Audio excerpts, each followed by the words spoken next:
وەزارەتی کشتتوکاڵ و سەرچاوەکانی ئاو هەنگاوێکی گرنگینە لە ڕێگەی واژۆکردنی گرێبەستی یەکتێگەیشتن لەگەڵ خاوەندارەتی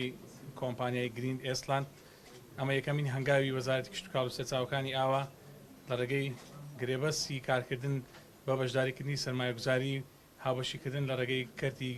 تایبەت و سوودۆرگرتن لە ئەزمون و سەرمایەگوزاری کەرتی تایبەت لە پێناو بەهێزکردنی ژێرخانی ئابووری و بوژانەوەی کەرتی کشتتوکاڵ لەسەر ئاستی هەرێمی کوردستان.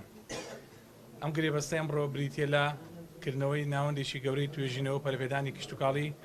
کەوا چاوەڕێ دەکرێت ئەم سنتەرە ببێتە ناوەندێکی گەورەی فێرکاری و پەرپێدانی کەرتی کشتتوکاڵ بە ناوەندی ساختکردنەوەی بەرهەمە کشتتوکاڵیەکان تەنانەت ناوەندی هەناردەکردنی بەرهەمە کشتتوکاڵیەکان هەروەها گرنگی پێدان بە داتا و زانیاری وکردنەوەی خول و شیاندنی